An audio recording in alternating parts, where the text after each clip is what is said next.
Hello, all of you beautiful people, and welcome to the Casey Gilboy podcast, where my tagline is, let's talk about anything. I am passionate about so many different things, so this podcast is going to cover so many different subjects. You're going to hear things talked about like faith, fitness, fashion, internet safety, sex trafficking awareness, ministry life, and so much more. So tune in as we dive into these subjects and see what God has for us in all aspects of life.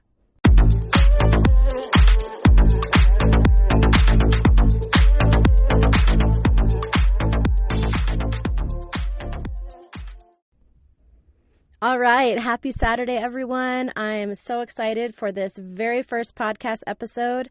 I've been thinking about starting a podcast for years. I've had people tell me, Casey, you should start a podcast. And I've thought, I don't have time for that. I've got so much going on. And this last week, I just decided, hey, it's time. It's now or never. And I'm kind of a perfectionist. If I can't do it perfect, I don't want to start it. But you know, we're going to learn as we go, and maybe a year down the line, I'll look back on this podcast and smile and laugh and think, oh my goodness, I was such a rookie. But you know, you got to start somewhere, and I'm all about conquering new territory. So here we go.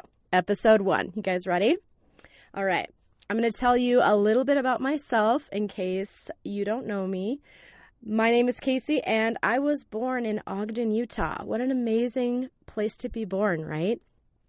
Well, my family lived here and in Utah till I was 7. Then we moved to Nebraska. I loved growing up in Nebraska. I had an amazing church. I had wonderful friends. My life was just amazing. I loved it there. And then I went to Bible college in Minnesota, and that's where I met my husband. And we've been married now for 18 years. We have 4 beautiful children. I do not show their pictures online because I work for a sex trafficking ministry. So if you know me personally, you get a Christmas card every year and you can see what my kids look like. So my husband and I have served as missionaries all over the world, and we also have pastored in several states. We have now been pastoring at Canyon Road Church in Ogden, Utah for over 6 years, coming up on 7 years here pretty soon. And we are so thankful that God called us back to Utah, where I'm from. So a little bit about me. I am so passionate about so many different things. And that's why I made this podcast, because my brain is always exploding with what I'm learning and what I'm passionate about. And once I conquer something, I like to move on and conquer something else. I don't know if I have like a little bit of boredom syndrome or what, but I am kind of addicted to conquering things and trying new things. So this podcast adventure is one of those new things that I'm trying to venture out into. So thank you for bearing with me here as I start this first episode and just help you get to know me. So a little bit more about me. I adore the mountains. I live in the absolute perfect city for that, as I run and hike trails 10 minutes from my house on a regular basis. We take our kids with us hiking, skiing, indoor rock climbing, and love exploring national parks together. I used to be a wedding and family photographer before we moved to Utah. I had so much business, I had to turn clients away. And I was a stay-at-home homeschooling mom. I'm editing at night, staying up till 3 a.m., sometimes days and days and days in a row to get these wedding pictures edited and get them back to bride and grooms. And I loved it, but I burnt myself out. So for now, I just take pics for family and friends, as all my time is currently taken up homeschooling my kiddos, teaching at a homeschool co-op, helping my husband lead our church, and helping run a sex trafficking ministry. But I love that I can take pictures for people when they want, and I do take our own family photos and use my tripod. I am a bit of a perfectionist. No one is going to take our pictures the way I want, so I just bring my camera out myself. It's great, let me tell you. I am also a musician. I have written loads of my own songs. I play piano mostly, but I also play guitar. I've played other instruments growing up, like flute and alto clarinet for the school band. I was such a band nerd. Played on the jazz band. But my main instrument now is piano. I play worship music for our church. I used to be the worship leader for 20 years, you guys. Where is my 20-year pin? I need to find a 20-year worship pin and buy it for myself and proudly put it on my blazer because I deserve that thing. I am retired from worship leading, and I'm loving retirement, you guys. This is amazing. I am now just the backup piano player, the harmony singer, just the support bass for the leader. It is chef's kiss. It is perfect. I love it. I also used to play gigs in coffee shops before I kept having babies. I keep thinking that I'm going to go back to that and play gigs in coffee shops, but I have so many irons in the fire, and I just wish I could go back to that, though. I loved playing gigs. I would get tips, and I would get like a free drink and a free meal from the coffee shop. It was like amazing. I miss those days. I have also worked in orphanages all over the world. My heart is deeply grieved for the orphan and the oppressed. My husband and I both did volunteer work overseas before we even met each other. We've been doing this way before we knew each other. And then when our firstborn was 8 months old, we moved to Central Asia for a few years to share the good news and help the poor. It was a beautiful experience living overseas. And a lot of people, said at the time or say now, like, wasn't that scary? Taking your child to a foreign country, weren't you scared? The answer is no. I think we just had so much genuine faith and felt like we were on an adventure with Jesus. And to be honest, my daughter was healthier the 2 years she lived in Central Asia than she has been living in America. She had almost zero health issues when we lived there for those 2 years. And I really do think that is just a blessing and just such a gift from God to just support our faith by moving out there at that time. We really missed that time living overseas, but God called us back to America to become lead pastors. We were in our early 20s when we moved back to America and felt God calling us to be lead pastors. So now we've been lead pastors for 18 years. You guys, I turned 40 this year. Oh my goodness, where has the time gone? It has been amazing being in ministry. Sorry, I said the wrong thing. We've been pastors for 18 years. We've been lead pastors for 12 years. 12 years we've been lead pastors. Most people don't become lead pastors until their 40s or 50s, and we started in our 20s. So I feel like the veteran, but still like I'm usually one of the youngest in all of the pastors groups of lead pastors and lead pastors' wives. So I don't really fit into any groups. I'm kind of the black sheep a little bit. Last few things here. I am extremely passionate about helping parents know how to keep their kids and teens safe online and in real life. So I told you, we've been in full-time ministry for 18 years, but my husband and I were volunteering at churches years before we even met as teens and young adults. And I've just always had a heart for young people and whatever issues are arising at that time. And now the issues that young people are facing have to do with the internet, social media, screen addictions, porn addictions, all kinds of stuff. So that's the hot topic of this generation. And so I'm passionate about it because whatever young people are struggling with, I want to be there to help them. So my husband and I started out as youth pastors when we were first married. And so we know how hard life was for teens, even back in the early 2000s. And now that we are senior pastors, we still have hearts for young people. That is why I have so much information and help for parents on how to keep their kids and teens safe online. I will post it in the show notes here. I have a free digital resource page for you to help keep your family safe online.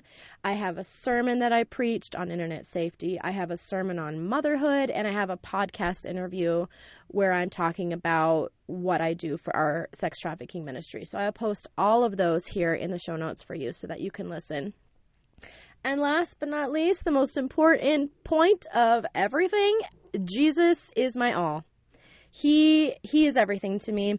He's been there for me on the darkest of days and in the stormiest of seas. And I can't wait to go on a trail run and a coffee date with Jesus when I enter heaven. The minute I die and I enter into glory, Jesus knows our scheduled appointment has begun. I love Jesus. He is my Savior, the Lord of my life, my best friend, but I got some questions for him. I got some questions. I don't know about y'all. I got some questions. So, Jesus and I are going to be talking. We're going to be talking, and we're going to be running, and we're going to be drinking coffee, and we are going to finally meet face to face, and it's going to be amazing. But until that day, I am here on earth to shine his light and to give all the glory to him and do my best to just be an arrow pointing to heaven. So I want to share a little bit about my sex trafficking ministry with you all, since that is probably one of the most difficult topics that people struggle with when they talk to me. And I think a lot of people know that sex trafficking is a problem all over the world, and their eyes are opening up to the fact that it's also becoming a problem in America. But people don't want to know too much, which I understand. We can only handle what we can handle at this point in your life, depending on your stress level, your anxiety level. But for those who are willing to go the next step and want to learn more, that's why I'm here. And I just want to share a little bit about how I got involved with the sex trafficking ministry here in Utah. So first, let's rewind. I was first exposed to sex trafficking when I was living in Cambodia as a missionary when I was 20 years old. It was an amazing year. Such an amazing year. Oh my goodness, you guys. If any young person can take a year and live overseas and serve the Lord and live in a place that is poverty-stricken, it will change your life forever. I highly recommend it. I mean, I had to wash my clothes by hand and hang them on a line for that full year. And I came back to America and I literally kissed the washing machine and dryer and was like, I will never take you for granted, washer and dryer. But anyway, it was an amazing year in Cambodia. So whenever I would ride on the back of motorcycle taxis across town, we would pass through a specific neighborhood that always broke my heart. So, you guys, this is 2004. I'm 20 years old. I have very little comprehension of what sex trafficking is. Like pretty much none, really.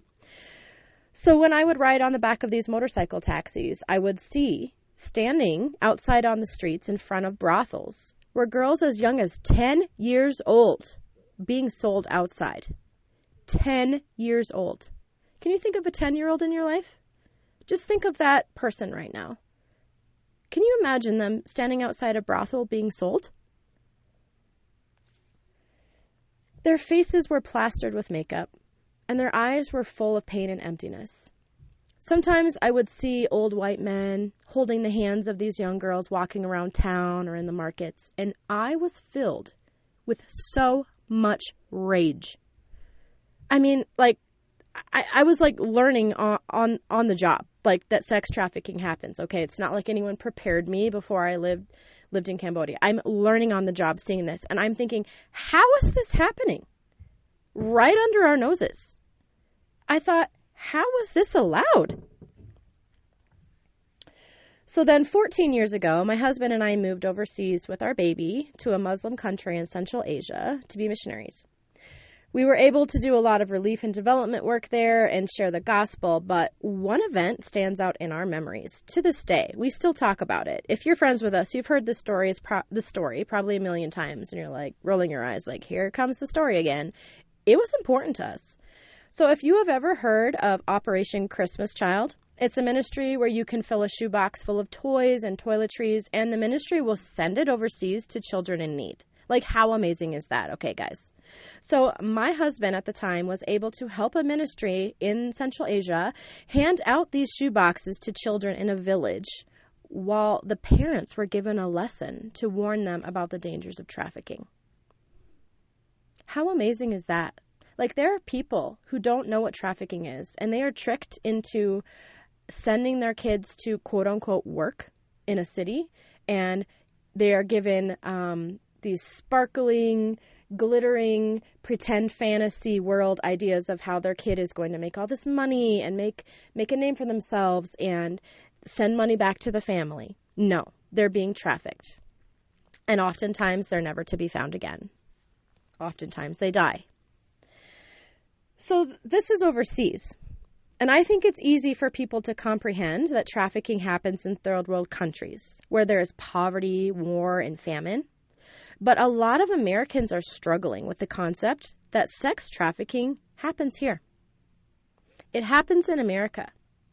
It happens in your state. It happens in your city. It happens in your neighborhood. And it happens on your street.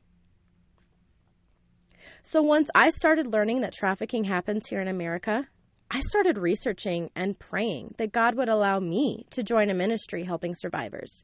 We moved back to America over 12 years ago, and I immediately started my journey of learning how I can help.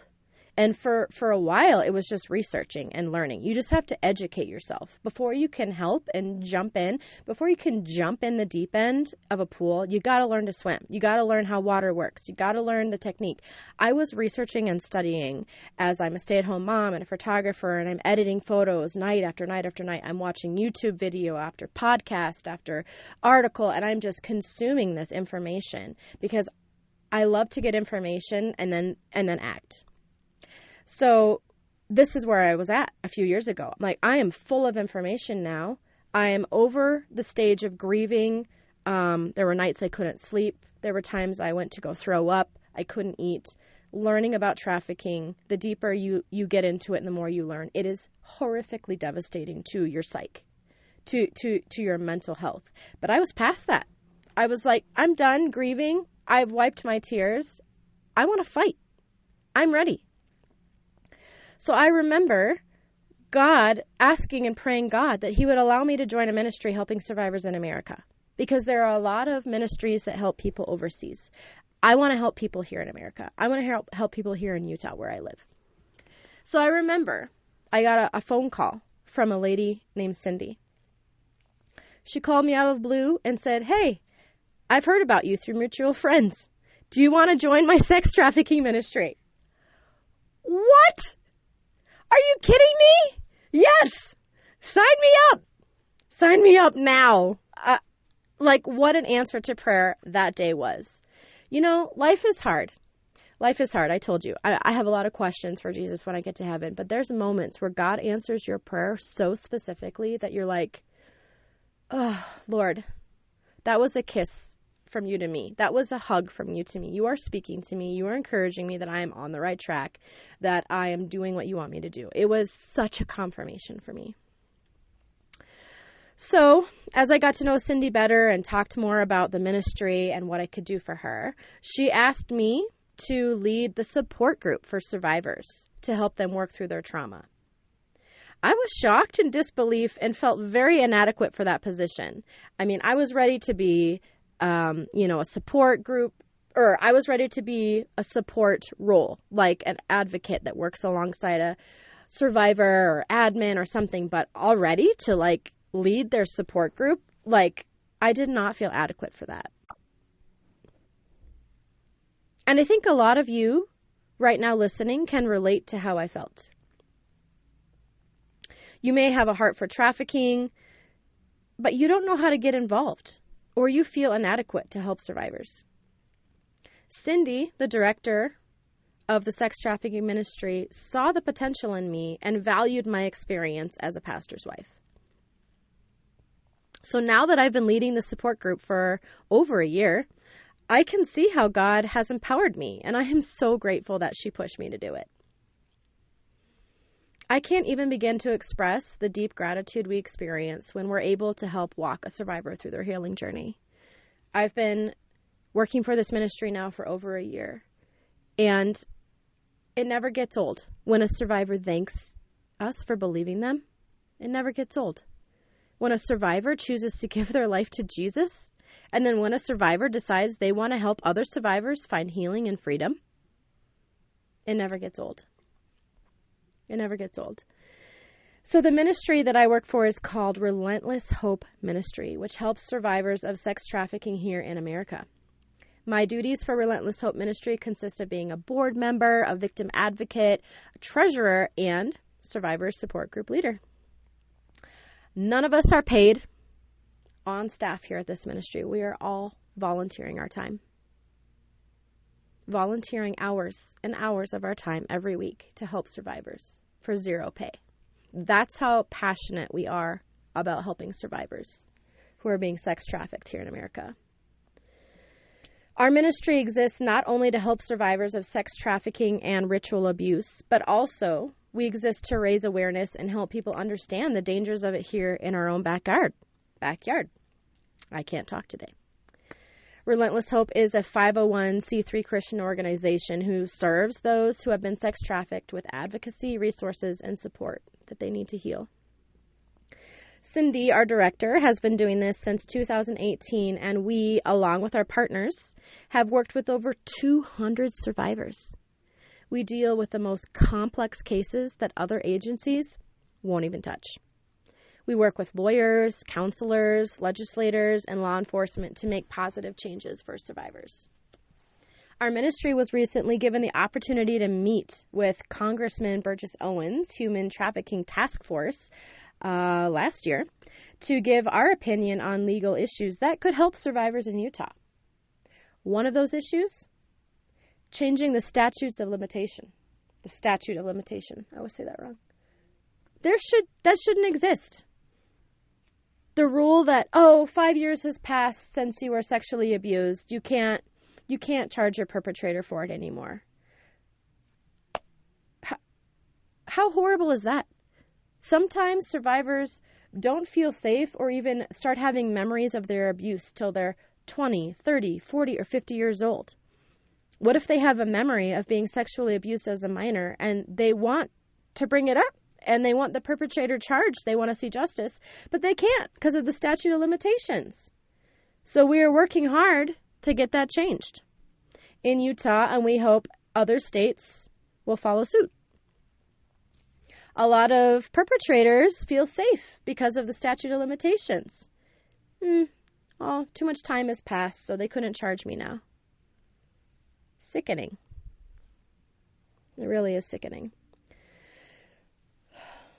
So as a pastor's wife for over 18 years, I've studied human trafficking and sexual abuse extensively so that I can help counsel our church members with these issues. Because church members, I've been learning for these last 18 years, so many people have experienced sexual abuse, sexual harassment, incest. It's just heartbreaking. And I wanted to help people with these issues. So I'm reading books, I'm taking counseling courses, I'm reading articles. How can I help people deal with their past sexual abuse? But within the last few years, I felt God calling me to do even more. Step it up. So that's when I started praying and asking Him to show me how I could help survivors here in America. So that's exactly what happened. God answered my prayers precisely the way I asked Him to. Cindy called me out of the blue and asked me to join her ministry. The rest is history. Tears streamed down my face that day as I knew without a shadow of a doubt that God was calling me to work with Relentless Hope Ministry.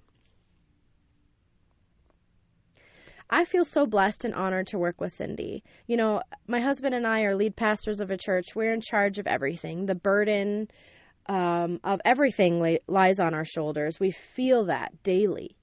But when I work at this sex trafficking ministry, I'm not the director. So I love being a support for the director. It's like how now I like being the backup piano player and backup singer better than I liked being the worship leader. I just love Cindy so much. She's an amazing boss.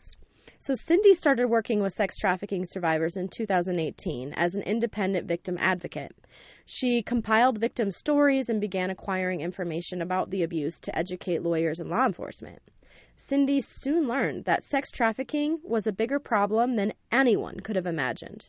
Today, she runs Relentless Hope Ministry with a team of compassionate volunteers to provide survivors the support and resources they need to heal and find hope. Many of you may not know this, but Utah has one of the highest rates of child trafficking in the country. Yep, you heard me. The majority of victims are trafficked by their families. The suicide rate in Utah is 50% above the national average. No, sorry, 60%. I read that wrong. And sadly, Utah has an epidemic driven by places where pedophilia can hide without impunity. So because of all this, we are passionate about helping survivors of sex trafficking here in America, and especially Utah. We are so excited for all that God has for Relentless Hope Ministry and how any of you listening might be a part of it. Whether you just pray for me, whether you get more involved and want to find out how you can be an advocate or another support role,